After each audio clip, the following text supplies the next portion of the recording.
Good day mga Airsoft, good day mga kabigman. Nauulit pala, no? Ano? Yung good day, no? Nauulit, no? Okay mga Airsoft, good evening po. Pahabol na naman vlog tayo. Pahabol vlog na naman po.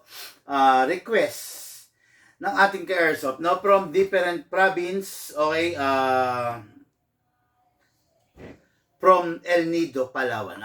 Alam nyo ba na yung El Nido, Palawan is hindi naman nabago, no? Nandyan yung underground river. Minsan na po ako nakapunta dyan, no?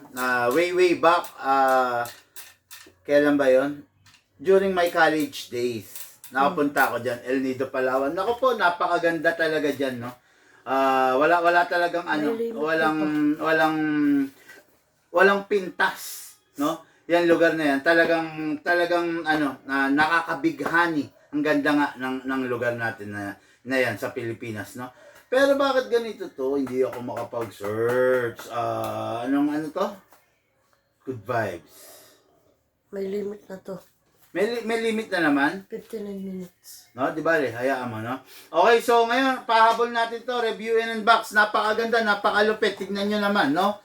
So, unit natin ka Airsoft. Okay, Jamel Ace Arguelles. Okay, rifle, big man setup. Okay,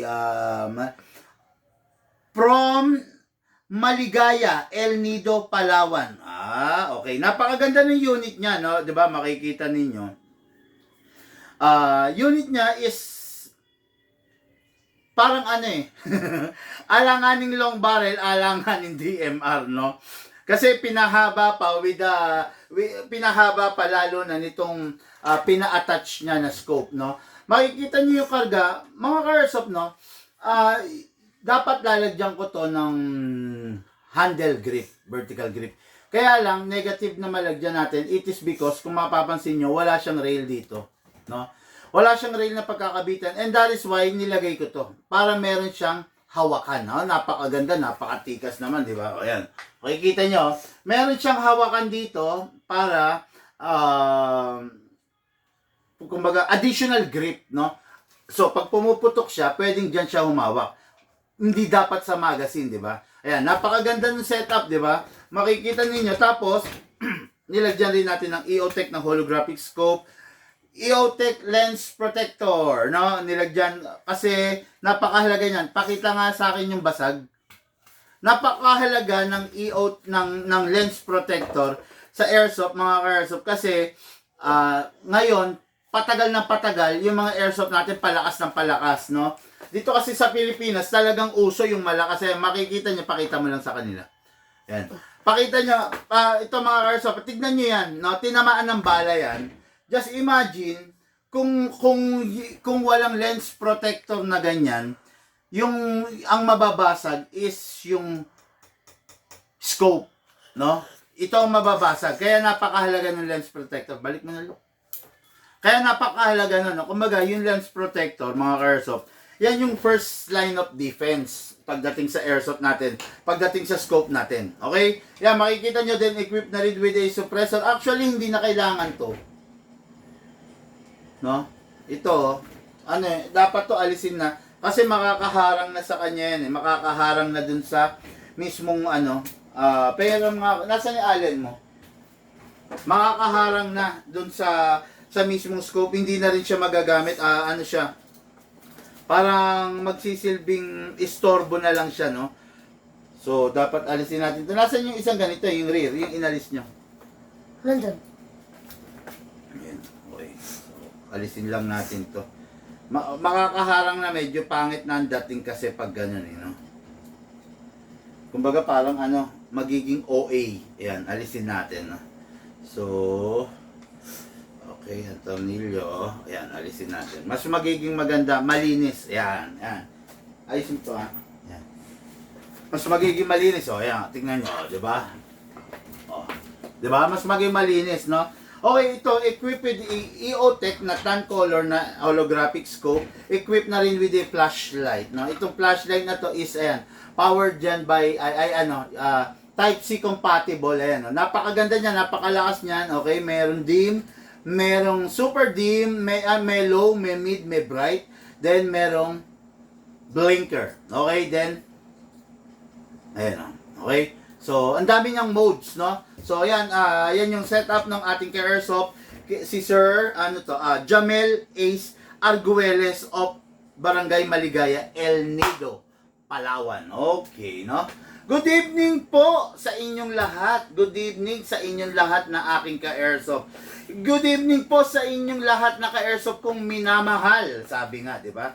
Ngayon po, review and unbox po tayo ng unit ng ating ka-airsoft, no? Mga ka-airsoft, meron lang konting tanong dito. Hayaan nyo ako, sagutin lang natin, ha? Sagutin lang po natin kasi kailangan to okay? Okay.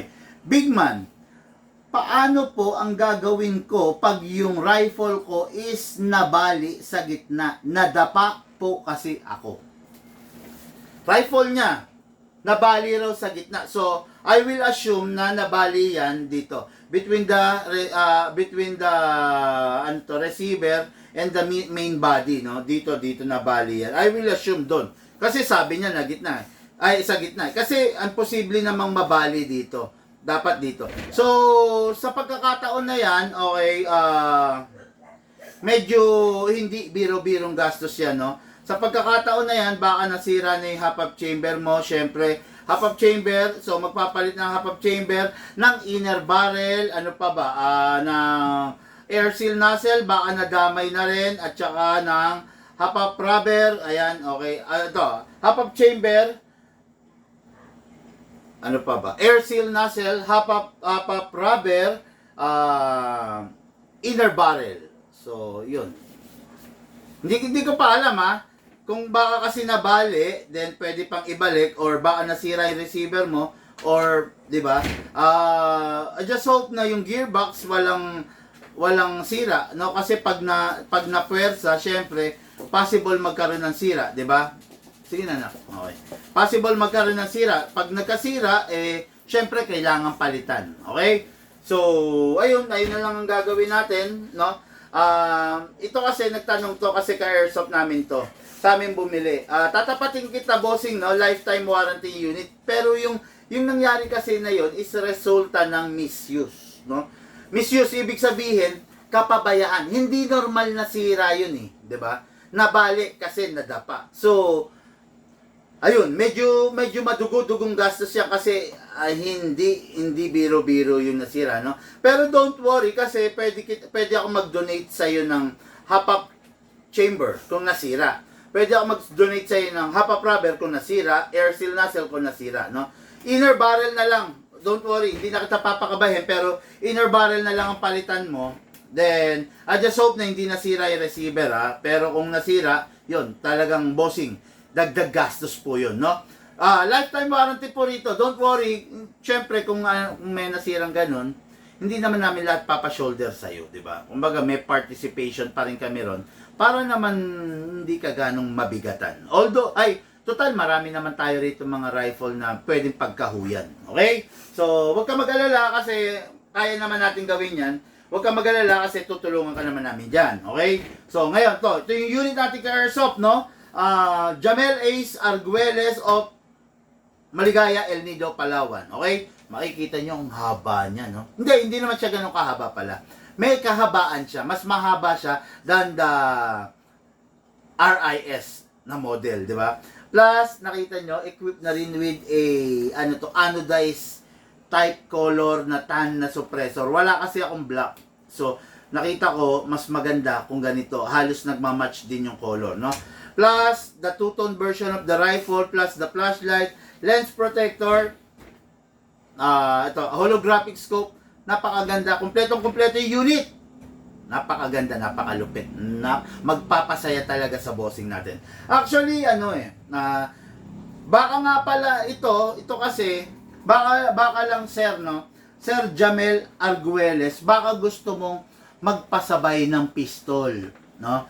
Kasi itong unit mo is qualified siya para dun sa promo, no? Just in case na gusto mo magpasabay ng pistol, malaking discount yung makukuha mo dun sa pistol. Kaya kung gusto mo magpasabay, pwede ka magpasabay. Sayang kasi yung discount na makukuha mo. Less 3,500. Sayang din yun, di ba? Biruin mo yung pistol, ile-less natin ng 3,500. So, baka lang gusto mo, ha? Kung gusto mo, i-message mo kami kagad para maipasabay natin. Okay? Ngayon, itong unit na to, mga Airsoft, is ay battery operated. Hindi po siya gas operated. Battery operated. So, this is the battery. Li-poly. Okay? Ngayon, yung battery, Sir Jamel Isa, yung battery, kailangan mong i-manage. Okay? Proper management sa battery, hindi sasakit ang ulo mo. Pero pag napabayaan mo itong battery, medyo masakit sa ulo. Pricey kasi ito kasi li-poly. Okay?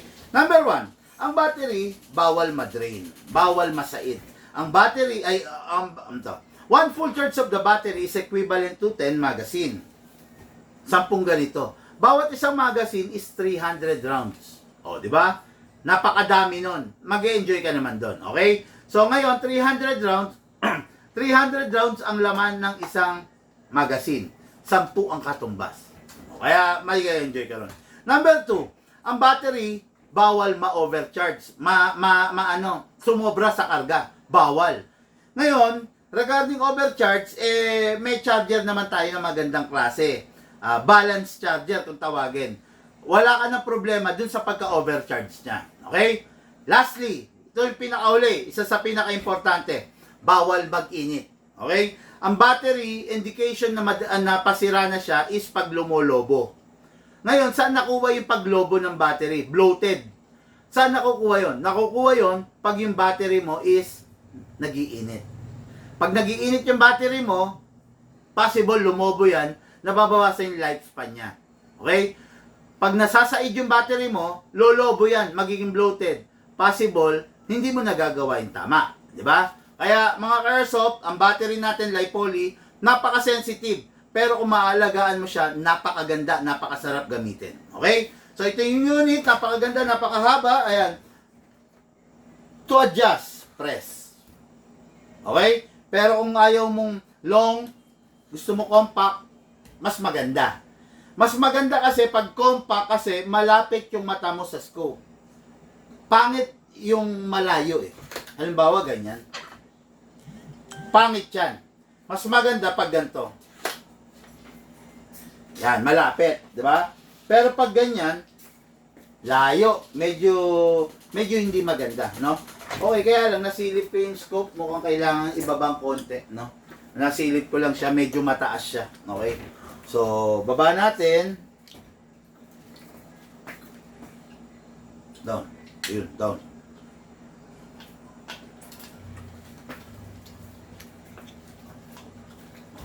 Natin. Yun, okay, medyo bumaba. Okay, ito.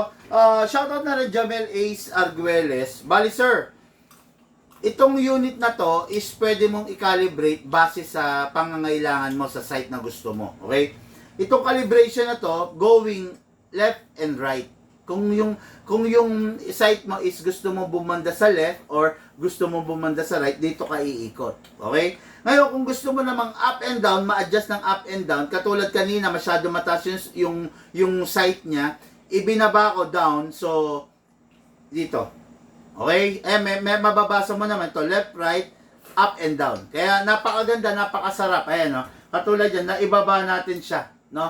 Pwede mo siyang ibaba base sa site ng na hiyang ka. Meron 12 o'clock, may 6 o'clock, mayroon 0. Okay? Look. Pingin ako ng yung fruity. Tignan mo kung nagyeyelo, ha? Kung nagyeyelo, pwede bang i-microwave yun? I-defrost ng konti, di ba? Bilisan mo. Okay, no? Yun, tapos, ayan, siya nga pala, no? So, doon sa mga magwo-walk-in, request lang, pag nag-walk-in kayo, mag-request kayo nung Big Brew na coffee, no? Coffee at saka Big Brew na milk tea at saka Big Brew na na fruity base. Ayan na. Mag-request kayo, bibigyan kayo, libre po 'yon sa mga walk-in clients natin, no? Huwag po kayong mahihiya kasi sayang, no? pinapa-prepare ko kasi yun, no? Pina-prepare ko yun para lahat kayo makakatikim nun, no? Sa mga, ayun, ulitin ko sa mga walk-in clients natin yun, okay? Ngayon mga ka-airsoft, paglagay na tayo ng battery, I'm sure na excite na yung ating ka-airsoft, no? To adjust, press mo lang. Okay? Ngayon, para malagay natin yung battery, kasi dito nilalagay yung battery. Instead of pressing, hatak. Then, push. Yun. Okay? So, this is the battery. Ipapasok lang natin dito sa bat tube. Ayan. Pasok lang. Tapos, ipa-plug lang po natin dito. That's it. Ayan. Tapos, secure all the wire. Pasok mo lang, bossing.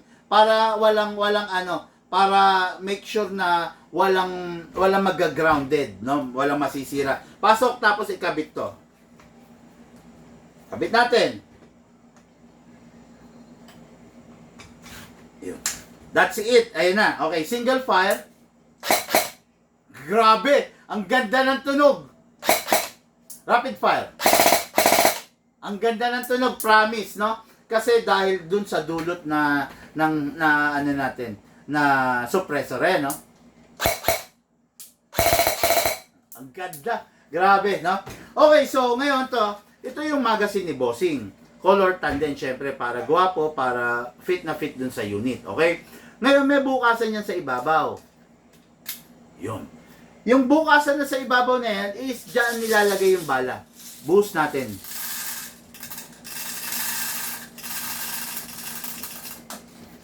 Boost natin. After natin maibuhos, ayan, isasara natin. Ito, isasara natin. Dali. Punuin natin gusto. Ayan. Ito. Pagkatapos mong ibuhos, isasara mo, ha? Yun. Ayan. Naisara na. So, hindi natatapon. Ngayon, yung bala na inilagay natin dito, kailangan maitulak natin papanik. Ang gagawin natin, kakamutin natin yung gear going front. Okay. Mapapansin nyo to mga ka-airsoft, mapupuno. Yan, di ba? Napuno na siya at saka mga ka-airsoft, mapapansin nyo yan, medyo hihigpit. No? Diretso lang yung kamot lang ng kamot para yung yung bala is maitulak papanik. Pag hindi mo kasi kinamot, nandito lang yan, magi-stay yan. Ito kasing rifle natin is wala naman siyang function na higop. Hindi niya kayang higupin yung mga bala dito. Kaya kailangan maitulak ng magazine, ng spring na magazine, papanik. Okay? Yan. Okay? Iayos ko lang yung target ko. Walang nag-aayos eh. Okay?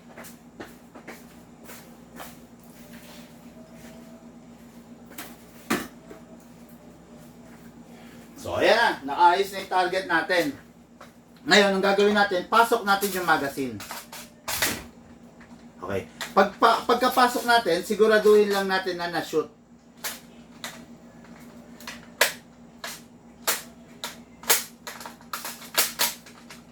Yun.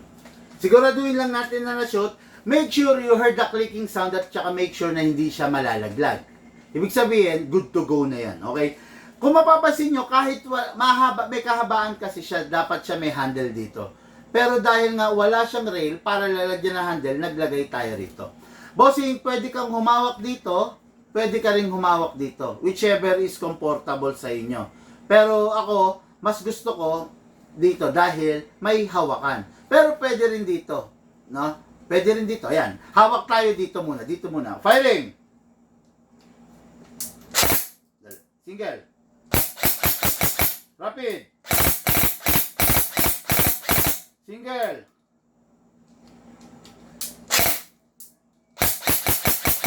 Rapid. Single. Rapid. Single. Rapid. Oh, napakaganda. Napakasarap.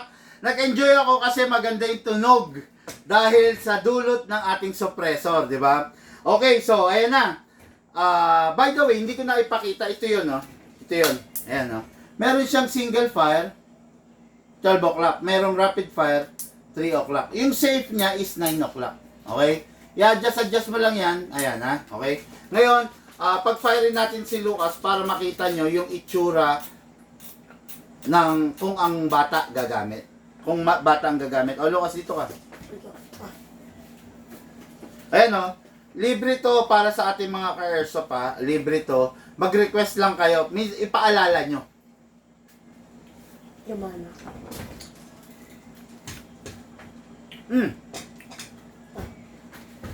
Grabe ang sarap. Part na natin to para sa mga walk-in.